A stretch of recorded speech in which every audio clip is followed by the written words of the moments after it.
Hi, I'm Eki, and England is bad.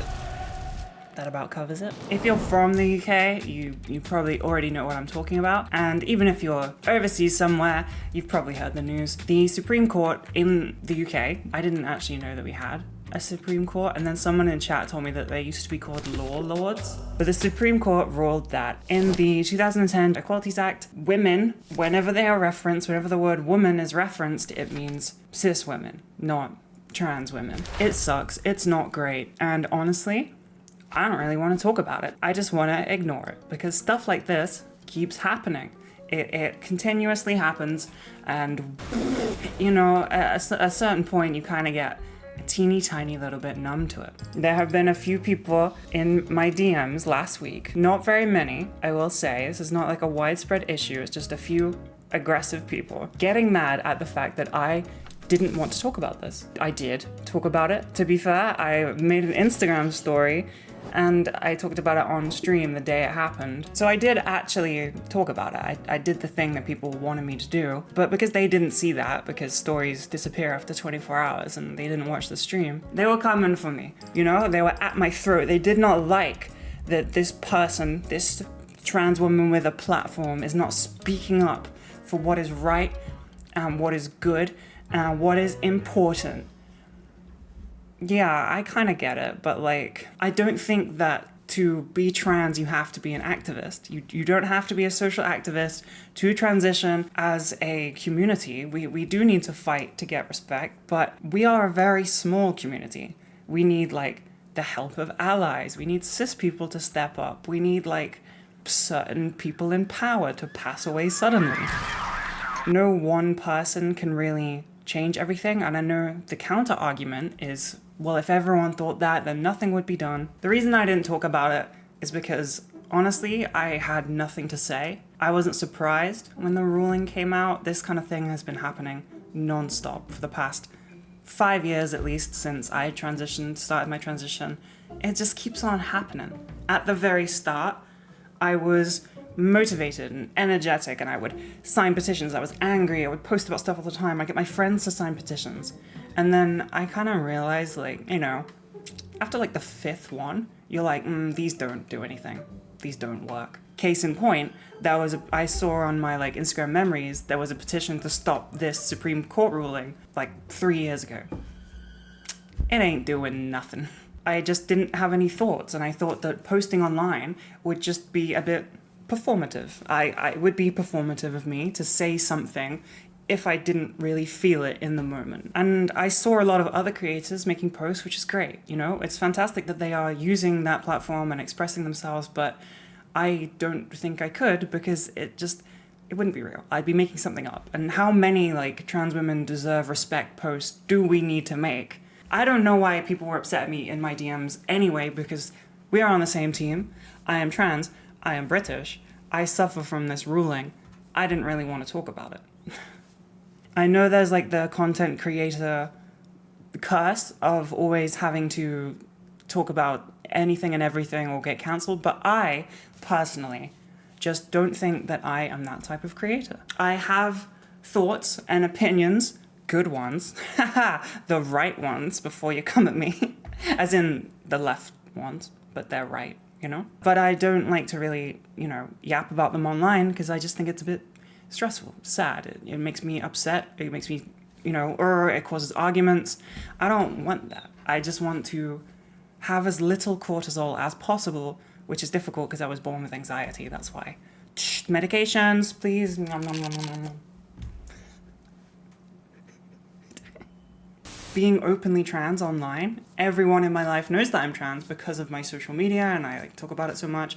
Making videos to help other trans women and putting myself up as like a potential, this is negative comments, target to people online who don't like me or my people. This is the most activism that I can possibly handle. I think I'm just a bit silly.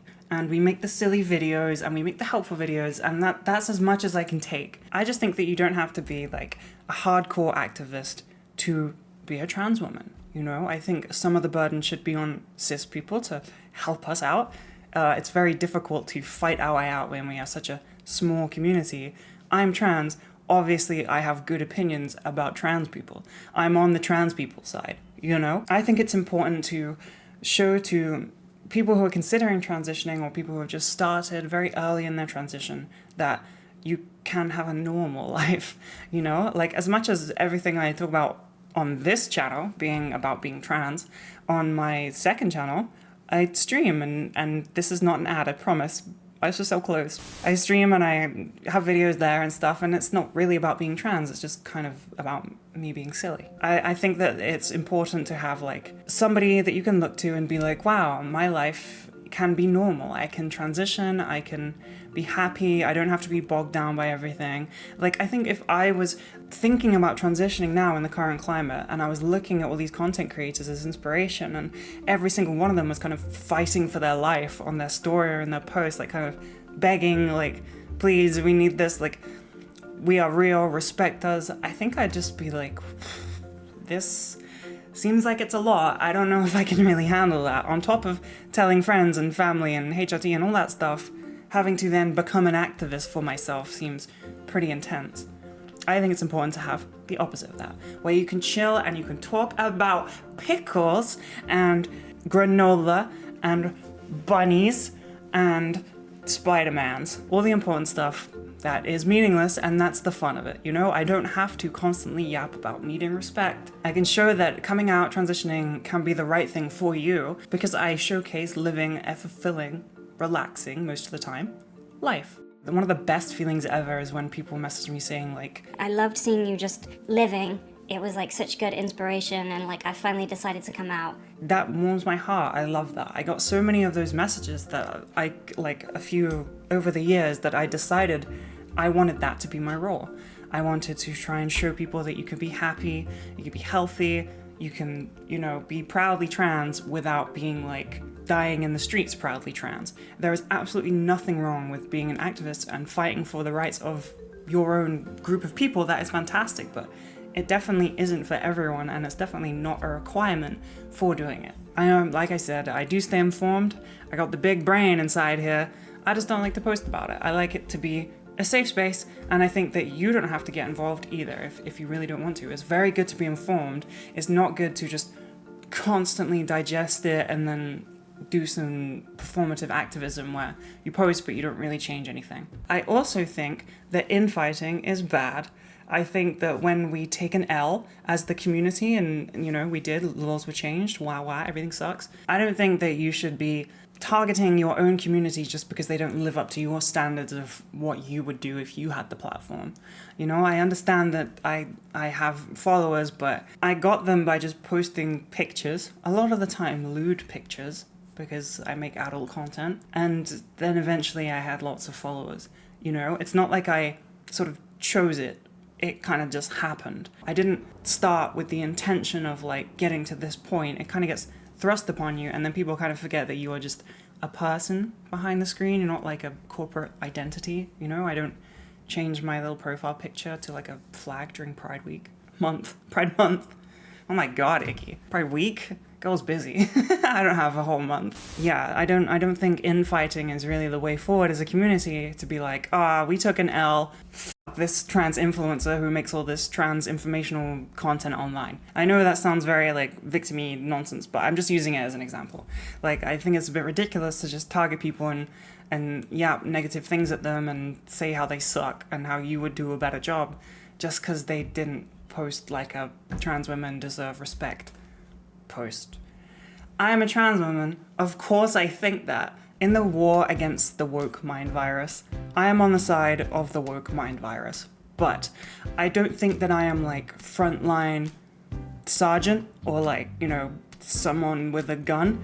I think I am over here at the back, court jester style. I claim this as my role. This is my piece. I want to post silly haha stuff and some helpful, informative content, you know? Inspiring the troops through entertainment. I am uplifting morale. Ultimately, I am a clown. Thanks for coming to my TED Talk where I just whinge and whine. I hope some of it was helpful. I would like to reiterate the main point of this video. You can transition and chill and be happy. If you didn't know that I thought that, I do. You can also buy my clothes at ick.studio, and also you can press like, I guess, and subscribe, and you can give me a kiss on the cheek. Thank you. You need to use a breath mint. I got a new baby. We got him on the streaming channel and the Twitch streams and stuff. He's called Beef because beef bolognese. Do you get it? Do you get it? Is it funny? Did it make you laugh? How much did you laugh? Did you really like it?